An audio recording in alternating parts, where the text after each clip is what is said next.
इस वीडियो में मैं एक्सप्लेन करूंगा राइट अगेंस्ट एक्सप्लॉयटेशन, जो कि है one of the 6 fundamental rights जो हमारे कॉन्स्टिट्यूशन ने हमारे देश के सिटीजन्स को प्रोवाइड किए हैं। ये राइट अगेंस्ट एक्सप्लॉयटेशन कवर्ड है हमारे कॉन्स्टिट्यूशन के 2 आर्टिकल्स में, जो कि हैं आर्टिकल 23 और आर्टिकल 24। और इन दोनों आर्टिकल्स को और साथ ही इन आर्टिकल से रिलेटेड कंसेप्ट्स, टर्म्स, जजमेंट्स और एग्जाम्पल्स को हम इस वीडियो में कवर करेंगे। नाउ राइट अगेंस्ट एक्सप्लॉयटेशन को समझने से पहले देखते हैं कि इस राइट की हमारे देश के लोगों को जरूरत क्यों पड़ी। देखो, इंडिपेंडेंस से पहले इंडिया में एक्सप्लॉयटेशन हर चीज में होता था। यहाँ एक्सप्लॉयटेशन का मतलब होता है जब कोई किसी की मजबूरी, जाति या सामाजिक कमजोरी का गलत फायदा उठा के उससे काम करवाए या उसकी जिंदगी का गलत तरीके से यूज करे, इसे एक्सप्लॉयटेशन बोलते हैं। एग्जाम्पल से देखें तो हमारे देश में इंडिपेंडेंस से पहले जमींदारी सिस्टम प्रेवलेंट था, जहां पर कुछ जमींदारों के पास बहुत सारी जमीन कंसंट्रेटेड होती थी और इससे जो लैंड रिसोर्स है इसमें बहुत इनइक्वालिटी थी। एक स्मॉल सेक्शन ऑफ पीपल के पास बहुत सारी जमीन और एक बहुत बड़े सेक्शन ऑफ पॉपुलेशन के पास लगभग ना के बराबर जमीन। और जो पीजेंट्स और फार्मर्स के पास जमीन नहीं होती थी, वो इन जमींदारों की जमीन पर इनके लिए फार्मिंग करते थे और बदले में इन लैंडलेस फार्मर्स और पीजेंट्स को कुछ रुपए मिलते थे। अब ये तो फिर भी ठीक साउंड कर रहा है कि एक फार्मर एक जमींदार के लिए काम कर रहा है और बदले में इस लैंडलेस फार्मर को कुछ इनकम मिल रही है। लेकिन बहुत बार ऐसा भी होता था कि इन लैंडलेस फार्मर्स और पीजेंट्स को फोर्सफुली जमींदारों के लिए काम करवाया जाता था और इस काम के रिटर्न में इन्हें कुछ भी पैसा नहीं मिलता था। इसको एक्सप्लॉयटेशन बोला जाता है। और बाय द वे, ये जो केस है इसमें 2 चीजें हैं। एक तो है फोर्स्ड लेबर, जहां एक जमींदार जबरदस्ती एक पीजेंट या फिर फार्मर से अपने खेत में काम करवाता है, और दूसरी चीज है अनपेड वर्क, कि यहाँ जमींदार इस काम के बदले इस पीजेंट या फिर फार्मर को कुछ भी पेमेंट नहीं देता। ये जो 2 कंसेप्ट हैं, फोर्स लेबर या फिर bonded labour plus unpaid work, इन दोनों को मिलाकर बनता है begar. Begar means forcefully work करवाना और फिर उस काम के लिए जो फोर्सफुली करवाया गया है इसके लिए कोई भी पैसा ना देना, यानी कि इस काम को फ्री में करवाना। ये जो बेगार है, this is one of the forms of exploitation. ये बस एक टाइप है एक्सप्लॉयटेशन का, और भी कई तरह से एक्सप्लॉयटेशन करी जा सकती है जिनको हम इस वीडियो में देखेंगे। जमींदारी सिस्टम के समय गरीब किसानों को बेगार में लाया जाता था। ये वो काम था जो फोर्सफुली और बिना पैसे के लिया जाता था। उस समय अगर आप किसी जमींदार के खेत के सामने रहते थे तो आपको बिना सैलरी के सारा काम करना पड़ता था। अनपेड वर्क के साथ साथ ये बॉन्डेड लेबर भी था। यहाँ पीजेंट्स को फोर्सफुली काम करवाया जाता था। लेकिन फोर्सफुली कैसे जमींदार इन लैंडलेस पीजेंट से काम करवाता था? जो पीजेंट्स और फार्मर्स जमींदार से लोन लेते थे और बाद में इन लोन को चुका नहीं पाते थे, तो कंपनसेशन के नाम पर जमींदार इन लोन डिफॉल्टर से अपने खेत में बिना किसी पेमेंट के जबरदस्ती काम करवाता था। एग्रीकल्चर के साथ साथ माइनिंग, ब्रिक इंडस्ट्री और कुछ और सेक्टर्स में इस तरह से एक्सप्लॉयटेशन करी जाती थी। इस बेगार नाम की एक्सप्लॉयटेशन के अलावा हमारे देश में चाइल्ड लेबर की प्रैक्टिस भी बहुत ज्यादा प्रेवलेंट थी। पटाखा factory, steel pencil units, glass bangle workshops, ऐसे कई खतरनाक और हैजार्डस प्लेसेस में 8 से 12 साल के स्कूल के बच्चे अपनी पढ़ाई छोड़कर काम पर लग जाते थे। चाइल्ड लेबर भी एक तरह से एक्सप्लॉयटेशन थी। बेगार और चाइल्ड लेबर के अलावा सेक्स ट्रेड, प्रोस्टिट्यूशन और ह्यूमन ट्रैफिकिंग भी हमारी सोसाइटी की एक कड़वी सच्चाई थी, जहां गांव से शहरों तक बच्चों और महिलाओं को बेच दिया जाता था, जो कि एक्सप्लॉयटेशन का एक बहुत मेजर सोर्स रहा है। इसके अलावा ट्राइबल कम्युनिटीज, दलित समाज, वुमेन और माइग्रेंट्स जैसे वल्नरेबल ग्रुप्स का एक्सप्लॉयटेशन सबसे ज्यादा होता था। इन वल्नरेबल ग्रुप्स का सोशली, इकोनॉमिकली, मेंटली और फिजिकली बहुत ज्यादा एक्सप्लॉयटेशन किया जाता था। ये जो कंडीशन मैंने आपको बताई, ये कॉन्स्टिट्यूशन बनने के समय हमारे देश में काफी ज्यादा प्रेवलेंट थी, और इसी एक्सप्लॉयटेशन और इनजस्टिस को तोड़ने, हर इंसान की डिग्निटी को प्रोटेक्ट करने और सोशल जस्टिस देने के लिए कॉन्स्टिट्यूशन में राइट अगेंस्ट एक्सप्लॉयटेशन के प्रोविजंस लाए गए। ये था एक ब्रीफ हिस्टोरिकल बैकग्राउंड कि क्यों राइट अगेंस्ट एक्सप्लॉयटेशन की हमारे देश में जरूरत थी। नाउ, जैसा मैंने आपको पहले बताया कि राइट अगेंस्ट एक्सप्लॉयटेशन हमारे कॉन्स्टिट्यूशन के 2 मेन आर्टिकल्स आर्टिकल 23 और 24 में रखा गया है। हम इन दोनों आर्टिकल्स को एक एक करके देखते हैं। इनमें से सबसे पहले है आर्टिकल 23, जो कि है prohibition of trafficking in human beings and force labour. इस आर्टिकल को अगर हम देखें तो इसमें 2 क्लॉजेस हैं, जिसमें से पहला क्लॉज है traffic in human beings and begar and other similar forms of force labour are prohibited and any contravention of this provision shall be an offence punishable in the accordance with law. और second clause ये कहता है कि nothing in this article shall prevent the state from imposing compulsory service for public purposes, and in imposing such service the state shall not make any discrimination on the grounds of only religion, race, caste or class or any of them। Article 23 का scope बहुत vast है। यह article 3 तरह की एक्सप्लॉयटेशंस पर बिल्कुल रोक लगाता है: ह्यूमन ट्रैफिकिंग, बेगार और force labour. Traffic in human being means किसी भी पर्सन को, चाहे वो मैन, वुमेन या बच्चा हो, इनको खरीदने या फिर बेचने स्पेसिफिकली फॉर एक्सप्लॉयटेशन इसे ह्यूमन ट्रैफिकिंग बोलते हैं। इसमें ऑर्गन्स के लिए बेचा जा सकता है या फिर फोर्स्ड अडॉप्शन के लिए, या फिर इसमें सेक्स ट्रेड भी इंक्लूडेड है। 1956 में गवर्नमेंट के द्वारा लाया गया इमोरल ट्रैफिक प्रिवेंशन एक्ट इसी कैटेगरी ऑफ एक्सप्लॉयटेशन यानी कि ह्यूमन ट्रैफिकिंग को स्पेसिफिकली क्रिमिनलाइज करता है।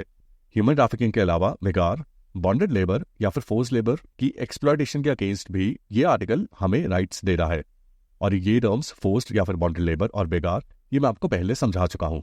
Now here one more important thing is that supreme court की जजमेंट्स के हिसाब से अगर कोई भी एम्प्लॉयर अपने वर्कर्स को मिनिमम वेज जो कि गवर्नमेंट के द्वारा सेट करी जाती है इस मिनिमम वेज से कम सैलरी देता है तो वो भी कॉन्स्टिट्यूशन के नजरिए में फोर्स लेबर कंसिडर किया जाएगा।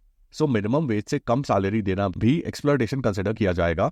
और अगर कोई एम्प्लॉय को मिनिमम वेज से कम सैलरी मिल रही है तो वो इस एक्सप्लॉयटेशन के अगेंस्ट अपने राइट अगेंस्ट एक्सप्लॉयटेशन का यूज कर सकता है और कम से कम मिनिमम वेज जितनी सैलरी अपने एम्प्लॉयर से डिमांड कर सकता है।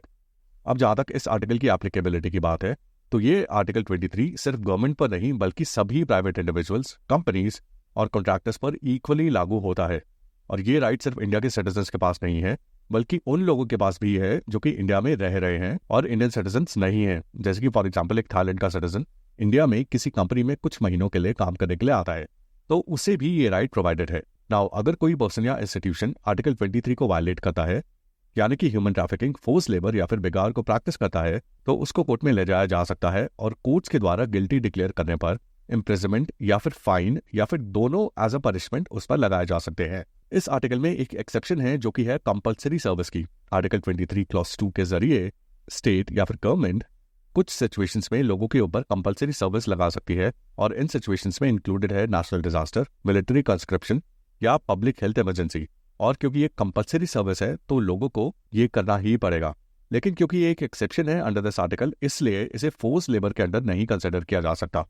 अगर इस एक्सेप्शन का एग्जांपल देखें तो बाढ़ की कंडीशन में लोकल एडमिनिस्ट्रेशन अगर सभी लोगों को रिलीफ वर्क में लगाता है तो वो लीगल है। सो ये था आर्टिकल 23 जो कि हर पर्सन की डिग्निटी, फ्रीडम और सेल्फ रिस्पेक्ट की रक्षा करता है उन प्रैक्टिसेस को कंटेन करके जिनके थ्रू हमारी सोसाइटी में एक्सप्लॉयटेशन करी जा रही थी। अब देखते हैं राइट अगेंस्ट एक्सप्लॉयटेशन में दूसरा आर्टिकल विच इज आर्टिकल 24।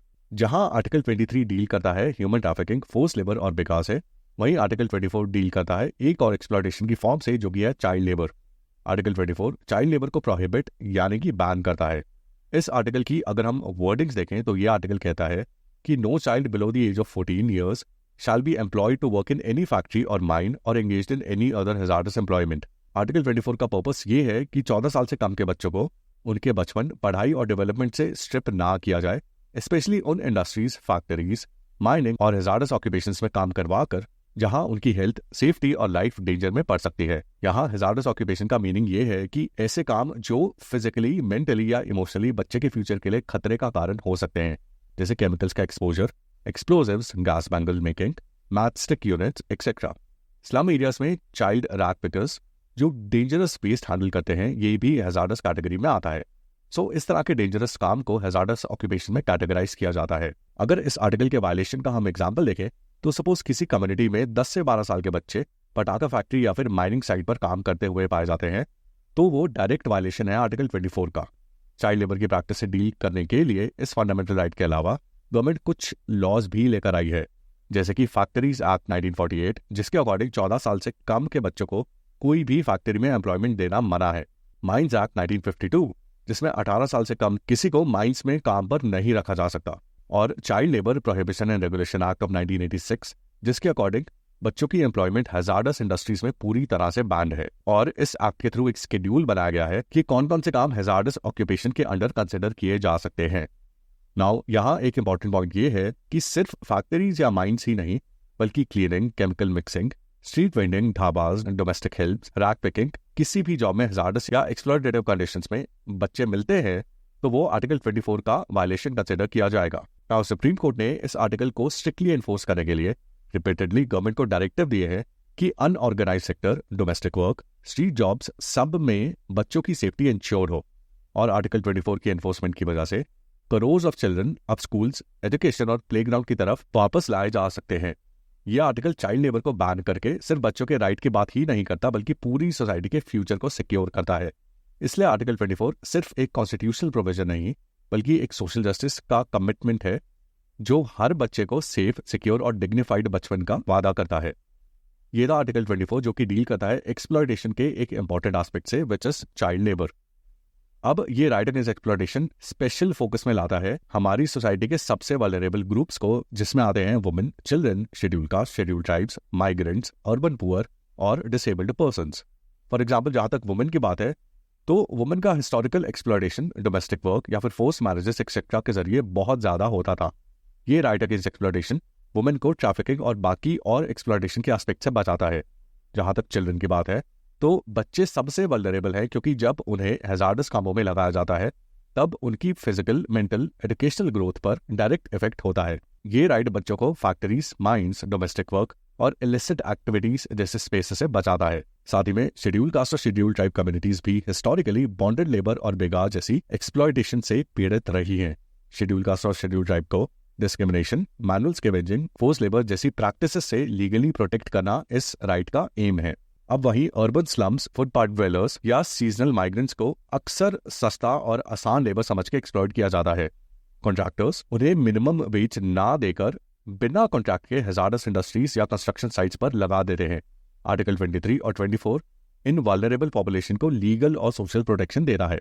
और जहां तक फिजिकली डिसेबल्ड पीपल की बात है तो अक्सर फिजिकली मार्जिनलाइज्ड ग्रुप्स को भी डोमेस्टिक हेल्प, फील्ड लेबर या स्ट्रीट वेंडिंग में एक्सप्लॉइट किया जाता है, क्योंकि उनकी सोशल मोबिलिटी लिमिटेड है। इन सभी ग्रुप्स को पॉसिबल एक्सप्लॉयटेशन के अगेंस्ट आर्टिकल 23 और 24 के जरिए प्रोटेक्शन मिली हुई है। अब देखते हैं डिफरेंस बिटवीन आर्टिकल 23 एंड 24। दोनों आर्टिकल्स एक्सप्लॉयटेशन के खिलाफ है, लेकिन फोकस और स्कोप दोनों का अलग है। आर्टिकल 23 एक ब्रॉडर कंसेप्ट है। ये trafficking, force labour, begar, bonded labour पर कंप्लीट बैन लगाता है।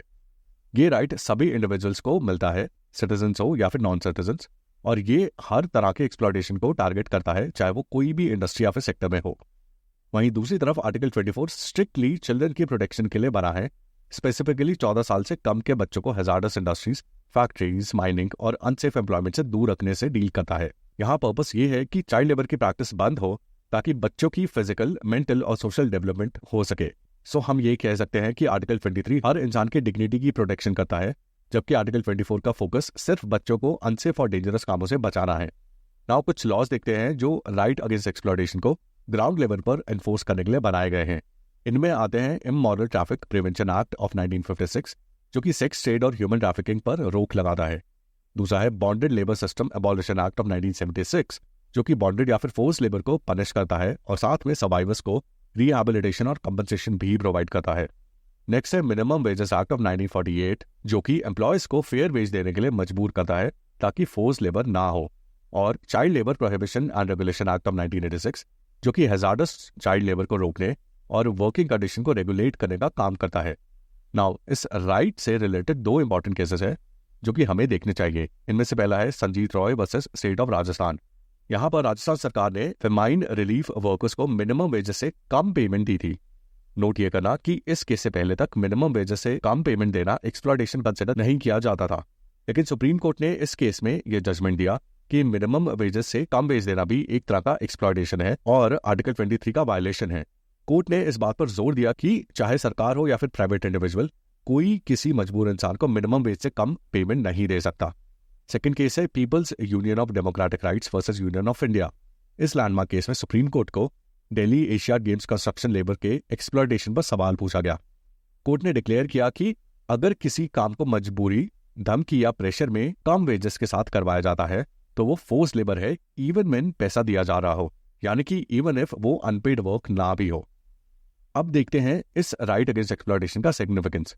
सबसे पहला और सबसे बड़ा सिग्निफिकेंस है कि इस राइट के थ्रू हर इंडिविजुअल की डिग्निटी और सेल्फ रिस्पेक्ट की प्रोटेक्शन होती है। दूसरा सिग्निफिकेंस ये है कि ये दोनों आर्टिकल्स ह्यूमन ट्रैफिकिंग और स्लेवरी जैसे क्राइम्स को इरेडिकेट करते हैं। तीसरा सिग्निफिकेंस ये है कि इस राइट के थ्रू बच्चों की हेल्थ, एजुकेशन और चाइल्डहुड को प्रोटेक्शन मिलती है। फोर्थ सिग्निफिकेंस ये है कि इस राइट के थ्रू वल्नरेबल ग्रुप्स जैसे कि women, schedule caste, schedule tribe, urban poor, migrants और माइनॉरिटीज को एम्पावरमेंट और सपोर्ट मिलता है और कंसिक्वेंटली ये इकोनॉमिक, लीगल और सोशल इक्विटी इंश्योर करता है। फिफ्थ सिग्निफिकेंस ये है कि ये राइट एथिकल लेबर प्रैक्टिसेस को प्रमोट करता है।